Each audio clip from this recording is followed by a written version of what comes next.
you want to say something why you're carrying this bag? I've said many times what my beliefs are regarding this.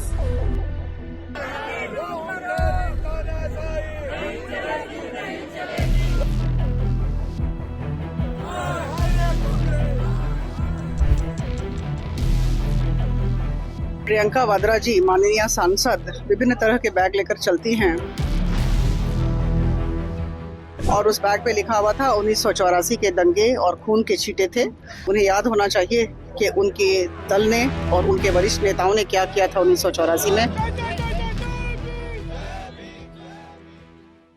Priyanka Vadra जी माननीय सांसद विभिन्न तरह के bag लेकर चलती हैं, तो आज मैंने सोचा कि उन्हें एक बैग गिफ्ट की जाए और हमने एक बैग उन्हें दिया। उन्होंने सप्रेम स्वीकार किया और उस बैग पे लिखा हुआ था 1984 के दंगे और खून के छींटे थे। उन्हें याद होना चाहिए कि उनके दल ने और उनके वरिष्ठ नेताओं ने क्या किया था 1984 में और किस तरह का दहशत पूरे देश में था और इसके पीछे कौन था। तो मैंने स्मरण के लिए उन्हें वो बैग सौंप दिया और उन्हें सहर्ष स्वीकार किया और लिया भी। जब आपने बैग दिया तो कुछ बोली प्रियंका गांधी? कुछ नहीं बोली, वो देखी और बैग ले गई। बैग लेके चली गई जी। क्या मैसेज आप इसके माध्यम से देना चाहते हैं? देखिए, ऐसा है कि इतिहास की जितनी गलतियां हैं उन्हें कांग्रेस पार्टी के समक्ष हमें रखना ही होगा।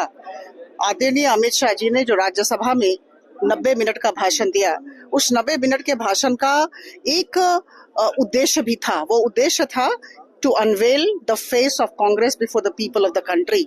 उन्होंने जो कुकृत्य किए हैं उसे सबके समक्ष रखना, जो संविधान विरोधी, जो अंबेडकर विरोधी कारनामे उनके द्वारा हुए हैं, उन सब बातों को सामने रखना।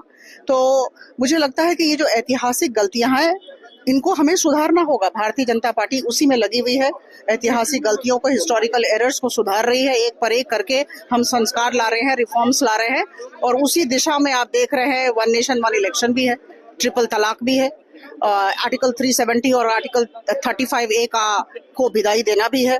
तो एक पर एक होके अच्छे काम भारतीय जनता पार्टी और एनडीए की तरफ से किए जा रहे हैं। तो आज उसी क्रम में 1984 में जो दहशत का आलम था और इसमें जो कांग्रेस का हाथ था, किस वजह से हुआ हम सबको ज्ञात है, मैं उन्हें याद दिलाना चाहती थी। राहुल जी पे हो गई, किस तरीके से कहेंगे? पूरा देश देख रहे हैं, राहुल जी पे तमाम इन्होंने केस लगा रखे हैं, कभी नया नया एफआईआर निकालते हैं, झूठ बोलते हैं, पूरा देश देख रहा है। इससे ये दिखता है कि उनका डेस्परेशन लेवल क्या है। सर एक मिनट, आज हम चाह रहे हैं कि भारतीय जनता पार्टी के एमपीज माफी मांगे, because they have not only insulted the democracy of the country, they have insulted doctor Bhimrao Ambedkar ji also, who is an idol for every citizen of the country.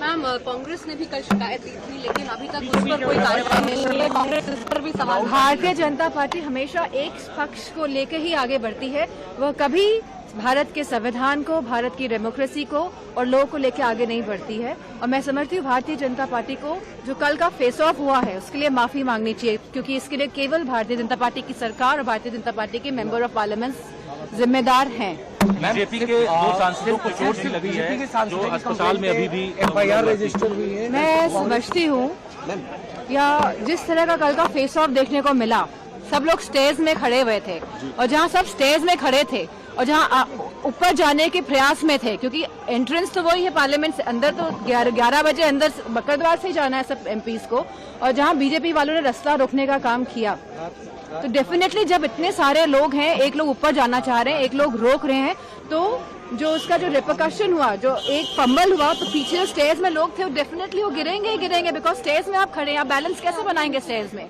And इतने बुजुर्ग लोग हैं, कैसे बैलेंस बना पाएंगे। तो इसके लिए केवल भारतीय जनता पार्टी के मेंबर ऑफ पार्लियामेंट जिम्मेदार है। It was a man-made, created incident. They were stopping people from going up the steps.